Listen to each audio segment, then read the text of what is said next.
Tonight at 10, footage emerges of senior Downing Street staff joking about holding a Christmas party last year despite COVID restrictions. This fictional party was a business meeting. And it was not socially distanced. The video, obtained by ITV News, shows the then Director of Communications, Allegra Stratton, doing a mock press conference 3 days before Christmas. Downing Street has again insisted there was no Christmas party and COVID rules have been followed at all times. But the Labour leader says the Prime Minister must tell the truth and apologise. They're treating the public with contempt. The Prime Minister needs to step up, accept what happened and apologise. This fury in Westminster tonight at Number 10's laughter about COVID rules as the rest of the country locked down. Also on the programme tonight. The United Kingdom now has more confirmed cases of the COVID Omicron variant than anywhere else in Europe, with more than 100 confirmed cases in the past 24 hours alone. The government defends itself after claims its evacuation of people from Afghanistan was chaotic and dysfunctional. 2 hours to go until the Ashes get underway as England take on Australia in Brisbane. And coming up in the sport on the BBC News Channel, Kyle Walker sees red as Manchester City lose their final group game in the Champions League, beating Germany by RB Leipzig.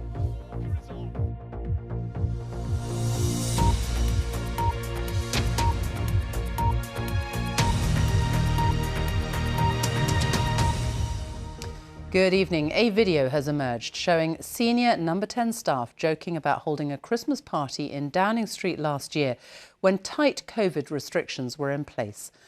Number 10 continues to deny that a party took place, but the footage obtained by ITV News shows the Prime Minister's then spokesperson, Allegra Stratton, rehearsing at a mock press conference.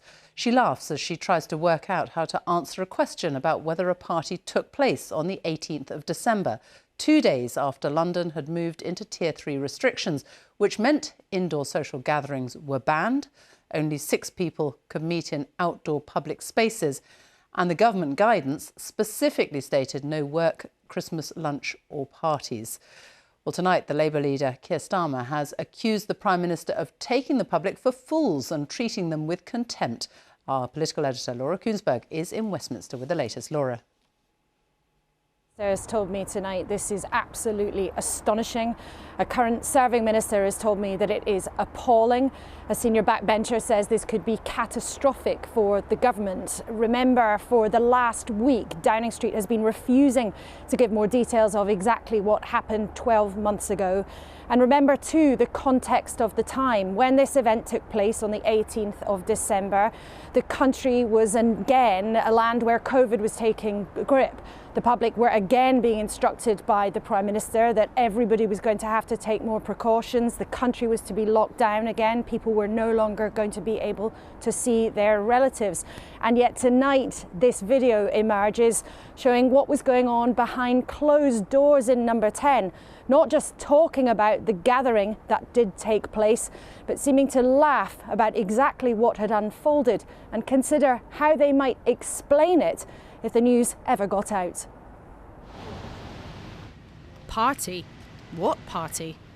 The party that Number 10 said didn't happen. In the building where Boris Johnson said tight COVID rules were always followed. The party last year that a guest told us had food, drinks and games. And the party we now seem to see Downing Street staff joking about a few days later. This was a practice press conference for Allegra Stratton, just hired as the Prime Minister's press spokesperson. Just seen reports on Twitter that there was a Downing Street Christmas party on Friday night. Do you recognise those reports? I went home. Hold on. In a video obtained by ITV News, laughing in response to a question from an advisor, Ed Oldfield, about the Downing Street drinks. What's the answer? I don't know. Wasn't the party, it was cheese and wine. Just be clear, it's not. Is cheese and wine okay? At the time when socialising for everyone was meant to be strictly off limits. This fictional party was a business meeting. And it was not socially distanced. The fictional party was a business meeting, she says, laughing about the office that was making the rules, not following them. In the real world outside Number 10, pubs had been closed, Socialising was strictly off limits as COVID took hold again. Lockdown was back. There were fines for holding parties. And on that day, 562 people lost their lives to the virus. 3, 2, 1! The problem for Boris Johnson 12 months on is not just that a few dozen of his staff got together, nor the laughter about it now revealed, but that all week he hasn't been straight about exactly what went on. Prime Minister! This was Prime Minister's Questions a week yesterday, a notable non-denial. All guidance was followed completely during number 10. A refusal to give more detail on Friday. We followed the guidance throughout and continue to follow the guidance. Then again today. What I can tell you is that all the guidelines were observed. But tonight, outrage from the opposition. Last year at Christmas, the public followed the rules and many of them didn't see their loved ones over Christmas. Some of them didn't see their loved ones again. They had the right to expect the government to follow the rules. And we now know the government broke the rules, they partied, and now they're laughing about it. They're treating the public with contempt. Boris Johnson's tried to lead us a merry dance and tried to claim that these things didn't happen. His position, I would have to say, is untenable. Near quiet from number 10 itself tonight. A statement only. As we've repeatedly stated, there was no Christmas party. COVID rules have been followed at all times. But there's genuine concern in the Tory party itself. Can that position hold through a silent night? So Downing Street says there was no Christmas party again. What now? Well, Sophie, I'm just not sure that that line is going to be able to hold because there's such disquiet about this, not just the opposition parties, of course, jumping at the opportunity to turn up and crank up the pressure on Boris Johnson over this again, but also inside his own party, on his own backbenches behind him when he'll be at Prime Minister's Questions tomorrow. There are many people I've spoken to tonight who are really furious at what has happened. And one Whitehall source identified several reasons, all of which I think make this very difficult for Boris Johnson indeed. First, they suggest that it looks hypocritical. Second of all, it suggests that the Downing Street operation was so shambolic that the Prime Minister didn't even know what was really going on under his own roof. And thirdly, of course, the suggestion about how members of the public will react to this.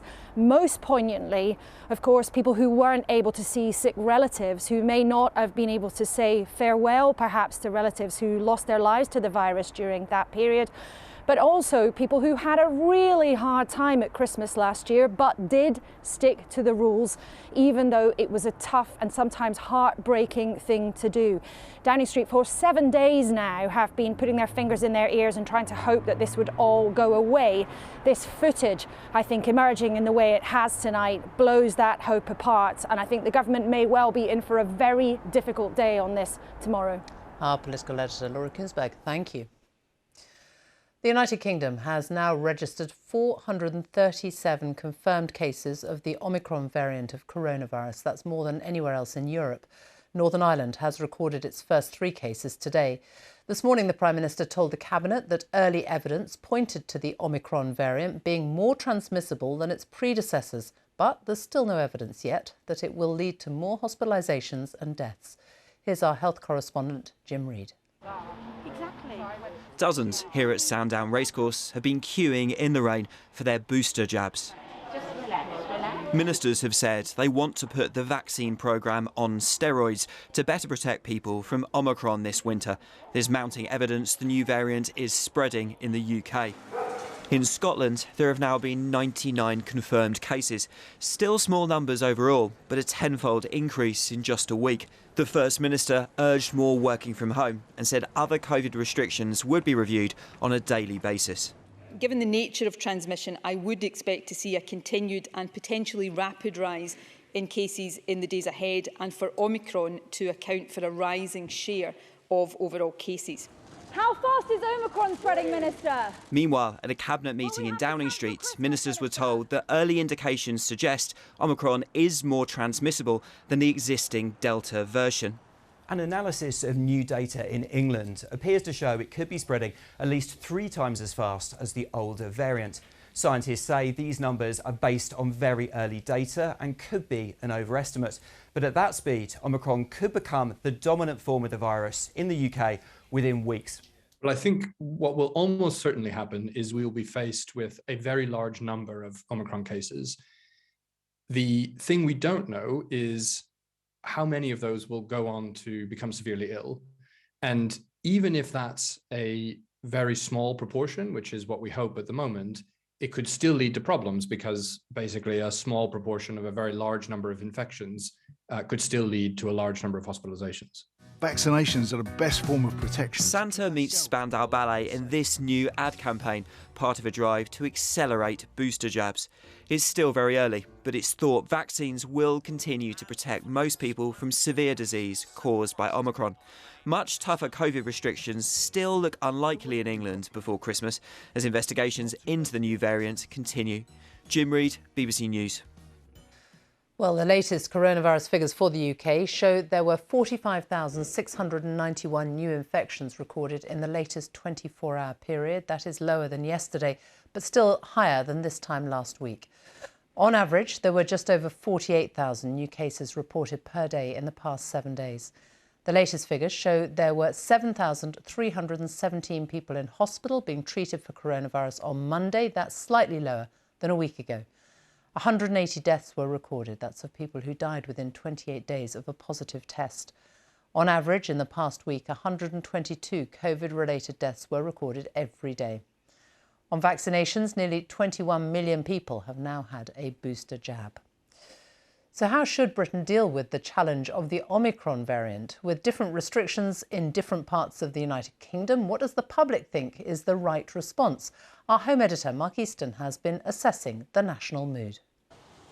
Christmas is coming, but so too, we're told, is Omicron, the latest COVID variant. So after 2020's festivities were thrown into disarray by those last-minute restrictions, how do people feel about Christmas this year, with Omicron cases now rising so fast? We've assembled a cross-section of people from all over Britain with the help of pollsters Ipsos Mori. Well, welcome one and all. I thought we'd start by getting a sense of how excited or worried you are about Christmas 2021. How are you all feeling? We cancelled our Christmas dinner last year. There's no way we're going to cancel it this year. We've already bought all the food. I used to go to like a winter wonderland, which was like all rides and extremely busy. This year I've chosen not to do that because I don't want to expose them to COVID and to ruin our family time over Christmas. I live my life now more scared that somebody else is going to impact my family Christmas. I live in fear that I'm going to get that NHS pig. Ipsos Mori have conducted some polling to assess the nation's mood. 80% say they're concerned about the COVID risks to the country. Just 18% say they're not concerned. We don't know how dangerous Omicron is going to be, but I wanted to know whether you think we've got the restrictions about right. Are they actually too tough, or should we be bringing even more in? I'm quite upset about the fact that they haven't toughened down on the masks. So you'd like to see even tougher restrictions, Nadeem? We have to see tougher restrictions just to make sure everyone else is safe, because you'd rather be safe than sorry. For me personally, I think everyone should just kind of like judge their own risk on an individual level. You care about your liberties. Can't keep locking down, and the restrictions, I look at Europe and some of the restrictions just seem quite scary and authoritarian. If a new variant comes up, does that just mean that we're going to be going towards being locked down again? So it's just at some point we need to find a way to live with these various variants. Ipsos Mori also asked about restrictions. 63% said we should do whatever is necessary to prevent spread and reduce deaths, the highest proportion since the pandemic began. 21% said controls should be relaxed. I think people have lost respect, and that if you've lost respect, you've lost them. What did our panel think about those rumours of a Christmas party in Downing Street last year? No, I completely believe about the party that the politicians had, because it's one rule for them, as we saw early on last year with the visit to the castle, and another rule for us. You know, the way they've dismissed it now, retrospectively, is disgraceful. You know, they're trying to treat, they're treating us like idiots, really. How can you expect the public to take your recommendations seriously if you flaunt the rules yourselves? Well, thank you for your thoughts, and however you end up spending it, I wish you a very peaceful and hopefully joyful festive period. So, happy Christmas to you all. Happy Christmas. Mark Easton, BBC News. The government has been defending the evacuation from Afghanistan this summer as the Taliban took over after a whistleblower called it dysfunctional and chaotic. Raphael Marshall told MPs that it was clear some of those left behind had since been murdered by the Taliban. He says thousands of emails pleading for British help went unread and that the Foreign Secretary at the time, Dominic Raab, was slow to make decisions. Mr Raab has denied the claims. Here's our diplomatic correspondent James Landell. This was Kabul airport last summer as thousands sought to flee the advancing Taliban. Amid chaotic scenes, Britain and other Western powers tried to evacuate those it could. But according to a whistleblower, there was chaos in London too. The Foreign Office Crisis Centre was handling requests from Afghans who were at risk because of their links to the UK. A young official working there called Raphael Marshall said the process of choosing who could be evacuated was arbitrary and dysfunctional. He said up to 150,000 people applied for evacuation under this scheme, but he estimated fewer than 5% of these people have received any assistance. It is clear that some of those left behind have since been murdered by the Taliban. One weekend in August, when these Afghans were trying to get out, Mr Marshall said in London there weren't enough staff, with too few working overtime. On one afternoon, he was the only person monitoring emails, thousands of which remained unread. Mr Marshall also said Dominic Raab, then Foreign Secretary, delayed taking decisions until he had all the facts set out in well-presented tables, an interpretation Mr Raab disputed. In terms of presentation, of course, with the volume of claims coming in, I make no apology for saying I needed the clear facts for each case presented, precisely so that we could make swift decisions. We already knew that many Afghans had struggled to get in contact with the Foreign Office here. MPs had raised many of their cases. What this evidence does is tell us what was going on inside, and it's a story of a system that just wasn't working. And this afternoon, MPs got to ask the men responsible why. If this isn't what failure looks like, and I will come on to the specifics of why I think the civil service crisis system clearly failed in this, what does failure look like? As I say, we successfully evacuated 15,000. No, I'm sorry, this isn't about the headline stats. This is about the system, the bureaucratic civil service system that should be running a proper crisis centre, fully staffed. We declared a crisis. We went through the gears in putting more people in. And as for going on holiday for 11 days during the crisis, at the same time as the Foreign Secretary... Yeah, I've reflected on that, and if I had my time again, I would have come back from my leave earlier. And what of those animals rescued from Penfarthing's charity in Kabul, given, some claim, priority over human beings? Mr Marshall said this was at the instruction of the Prime Minister. Downing Street said that was untrue. Mr Johnson said... No, that's complete nonsense, but what I can tell you is that I think that the operation of pitting to airlift 15,000 people out of Kabul in the way that we did over the summer was one of the outstanding military achievements of the last 50 years.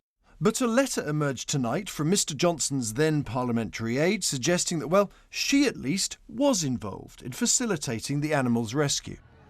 What both government and whistleblower agree is that not enough people were evacuated, and there are many Afghans with links to Britain still not free to leave, still not free from danger. James Landell, BBC News.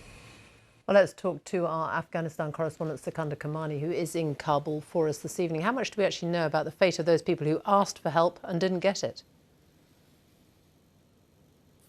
Well, some of them have reconciled themselves to the idea of living under the Taliban, but others are still looking for ways out, either because of the current economic crisis here or fearing retribution from the Taliban.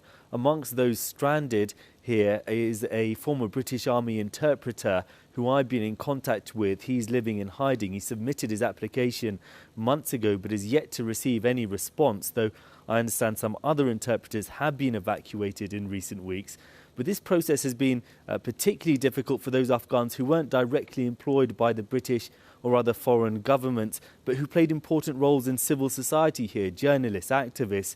And many of them have travelled across the border to Pakistan on short-term visas, hoping then to find Western countries that they can travel on to. But many are really struggling to to get any results with that. The British government had announced a policy to accept up to 20,000 vulnerable Afghans over the next 5 years. That applications for that has not yet started. As for reports of killings, well, it's been very hard to verify incidents. We do know of at least one incident in which an individual who used to work for the security forces linked to Britain was killed, however. Sikandar Kamani in Kabul. Thank you. The government has apologised to the victims of the Grenfell Tower fire at the public inquiry. The apology came as it admitted a series of failings in overseeing building safety in the years leading up to the disaster that claimed 72 lives. Our correspondent Tom Simons reports. Clothes are going here. The aftermath of the worst fire in modern British history. Within a day, the government announced a public inquiry into this disaster. Now, nearly 4.5 years later, there's an apology. The department is deeply sorry for its past failures in relation to the oversight of the system that regulated safety in the construction and refurbishment of high-rise buildings. It apologises to the bereaved residents and survivors of the fire for such failures. But those who escaped the fire described this statement as deeply offensive. I believe that there were a series of 999 calls, effectively, to the government that they chose not to act on. There were repeated fires, Knowsley Heights, Garnock Court, and in 2009, Lakanal House. These were all opportunities for the government to take robust action to fortify the regulations. They chose not to do that. Grenfell made the government realise thousands of homes needed to be made safe. Today, it admitted not making sure the building industry was sticking to the building regulations. If it had, the government barrister said, a large-scale cladding fire could not have happened. But were the regulations themselves, well, safe? The BBC tested the Grenfell cladding in 2018. It's highly flammable. Yet it had the highest British rating for fire safety. One section of the regulations said it could be used on tall buildings. Another was not so clear, so it's disputed. The inquiry will decide. A bombshell has just been dropped on us with this cladding. Whoever's to blame, the crisis has left an estimated 500,000 people facing debt to pay for the removal of dangerous materials. It's cost the government £500 million. This tragedy has already led to some change. A new watchdog's been created. The regulations have been tightened up. But Grenfell's aftermath is not over yet. Tom Simons, BBC News. Now, she is the first woman to be Prime Minister of Samoa in the South Pacific. Fiame Naomi Mataafa has been in politics since the age of 27. And she's just been named on the BBC's list of the 100 most inspiring and influential women from across the globe. Megan Moen has been talking to her. Samoa, in the South Pacific, one of the many island nations where climate change is an imminent threat. This village was settled along the beachfront, but you will see now that most of the village have relocated to higher ground. Samoa's first female Prime Minister, Fiame Naomi Mataafa, is on the front line. As things stand, her island is projected to experience a sea level rise of up to 15 centimetres by 2030. She believes the global response to tackling COVID could be a blueprint for the climate crisis. That's a very clear example of what we can do when they're pushed to act. How do we capture that sense of urgency and the needed collaboration for climate change? Neighbouring Pacific island Fiji became the first in the world to introduce a climate relocation fund. Tukaraki was the first non-coastal village to be permanently moved. Liti is from there. A landslide and 2 cyclones obliterated her previous home, and Liti sheltered in this cave during the extreme weather events. Liti, this is the cave where you stayed? Although Liti now has a new home, she still keeps supplies in the cave as insurance.